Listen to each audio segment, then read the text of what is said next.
علامہ صاحب بہت شکریہ وقت نکالنے کا. یہ بتائیے گا کہ اس وقت جو اسلامی نظریاتی کونسل کا فیصلہ ہمارے سامنے آ رہا ہے، یہ بل دونوں ایوان جو ہے وہ منظور کر چکے ہیں. اسلامی نظریاتی کونسل نے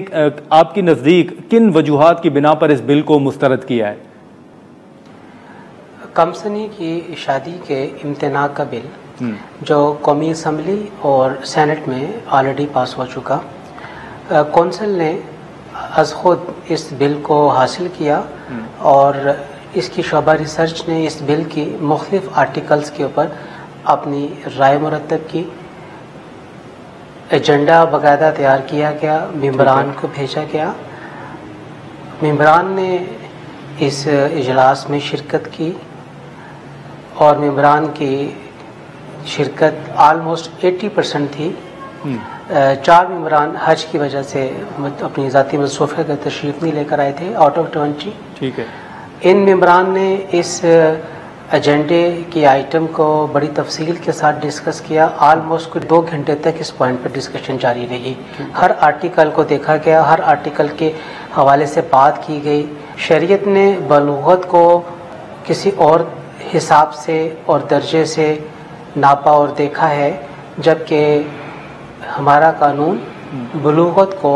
عمر کے ساتھ متعین کرتے ہوئے 18 سال کے بچے یا بچی کو بالغ قرار دیتا ہے. شریعت نے بہت کیٹیگوریکلی اس بات کو مد نظر رکھتے ہوئے کہ بلوغت جسمانی جب حاصل ہو جائے، جس طریقے سے ازمنہ قدیم میں بھی ہم دیکھتے ہیں، چھوٹی عمر میں بچے اور بچی کی شادی کو روا جائز رکھا ہے. قرآن میں سے بھی ہمارے پاس دلائل موجود ہیں، حدیث مبارکہ میں سے بھی ہمارے پاس دلائل موجود ہیں. ان دلائل کی روشنی میں عمر کا تعین کیا جانا اور ایک ہے از خود اس معاملے کو دیکھتے ہوئے عمر زیادہ کر کے اپنے بچے اور بچیوں کی شادی کو سالمنائز کروانا یا نکاح کروانا. شریعت یہ سمجھتی ہے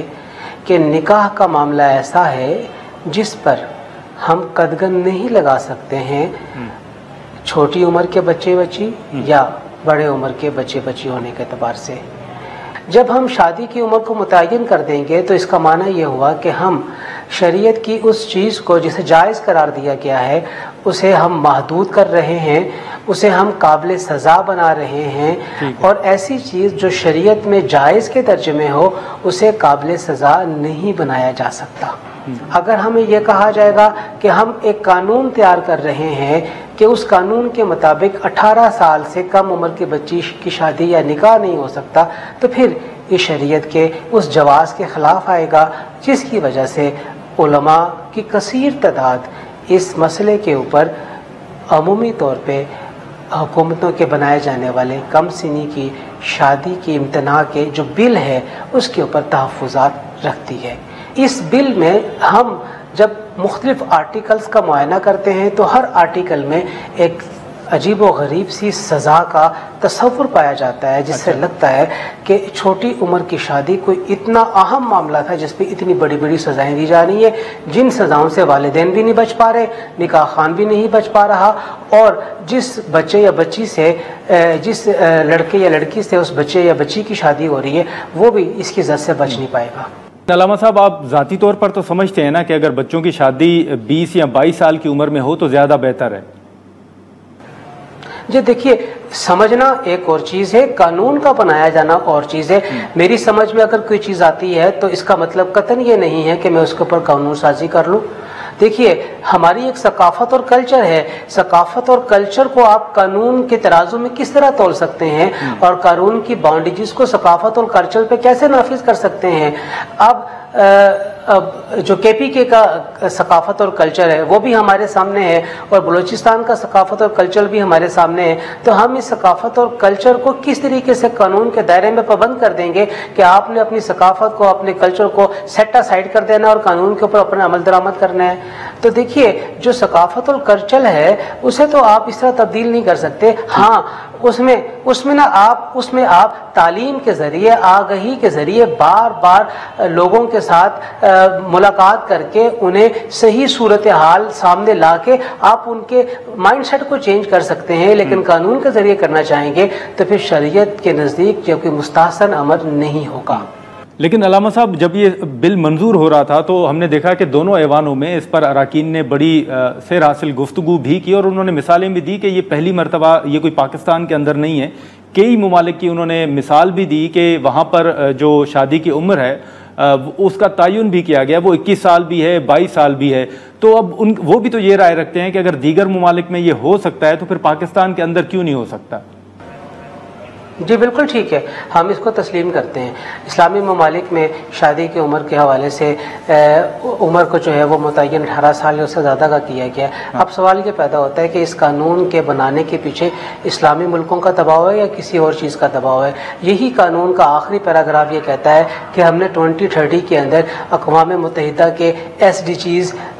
جو متعین کیا گئے ہیں، ہمیں انہیں پا لینے کی کوشش کرنی ہے، اور ان میں سے ایک گول یہ بھی ہے کہ ہمارے ملک میں بچے اور بچیوں کی شادی کی جو عمریں ہیں وہ 18 سال سے زیادہ ہو جائیں۔ تو گویا اس قانون کے پس منظر میں اسلامی ملکوں کی کوئی مثال نہیں ہے، اس قانون کا پس منظر اقوام متحدہ کے اس SDG گول کو حاصل کرنے کے لیے ہے جس کے اوپر حکومت نے ماضی کے اندر سائن کیے ہوئے ہیں، جس کا وہ سگنیٹری ہے۔ ایک بات، دوسری بات یہ کہ یہ بات ہو رہی ہے چائلڈ رائٹس کی، بچوں کے حقوق کی، اور بچوں کے حقوق کو ہم ڈرائیو کرتے ہیں یورپ سے اور امریکہ سے۔ آپ امریکہ کی مختلف سٹیٹس کے شادی کرنے کی عمروں کو دیکھ لیں، وہاں پہ بے شمار سٹیٹ ایسی ہیں، مور دین 50%، جہاں پہ 15 یا 16 سال کی عمر کے بچے کی شادی کو جائز قرار دیا گیا ہے، اور وہاں پہ یہ پروویژن بھی موجود ہے کہ اگر کوئی والدین اپنے بچے کی شادی اس سے کم عمر میں کرنا چاہتے ہیں تو عدالت سے اس کی پرمیشن لے سکتے ہیں۔ اس پورے قانون میں کہیں پر بھی یہ پرووائزو موجود نہیں ہے کہ اگر کوئی بچہ یا بچی کے والدین کسی بھی سبب سے اپنے بچے یا بچی کی شادی 18 سال سے پہلے کرنا چاہتے ہیں تو کوئی انہیں پتلی گلی میں سے نکالنے کا سلسلہ ہو، کوئی انہیں راستہ دیا جا رہا ہو، کوئی انہیں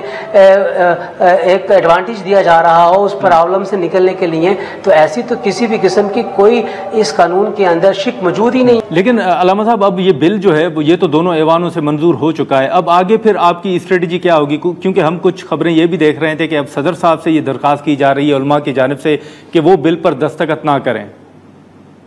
دیکھیے، ہم نے اپنی اس قانونی اور آئینی ذمہ داری کو پورا کیا ہے جو آئین ہمیں باندھتا ہے، ہم پر باؤنڈیجز دیتا ہے ہمیں۔ آرٹیکل 227 سے لے کے 232 تک وہ تمام کے تمام آرٹیکل جو اسلامی ذاتی کونسل کے بارے میں ہے اور اسلامی ذاتی کونسل کے دائرہ کار کو متعین کرتے ہیں، ہم نے اس کے ضمن میں ہر ایسے قانون کو جو کہ اسلامک انجنکشنز کے خلاف ہوگا، یہ ہماری ذمہ داری میں آتا ہے کہ ہم اس قانون کے بارے میں بیان کریں کہ یہ خلاف ہے یا خلاف نہیں۔ ہم نے آئین کے تحت اپنی ذمہ داری کو پورا کر دیا ہے، اور گیند دوبارہ حکومت کی کورٹ میں ہے کہ حکومت تو قانون سازی کرنے کے اندر آزاد ہوتی ہے، جو کرنا چاہے کر لے، لیکن اسلامی ذاتی کونسل بھی اپنی آئین کی اس ذمہ داریوں میں آزاد ہے کہ وہ قانون میں ایسی شکوں کو جو کہ خلاف شریعت اور خلاف قرآن و سنت ہیں، انہیں خلاف قرآن و سنت کہہ سکے، اور ہم نے اپنے اس آئینی فریضے کو پورا کیا ہے۔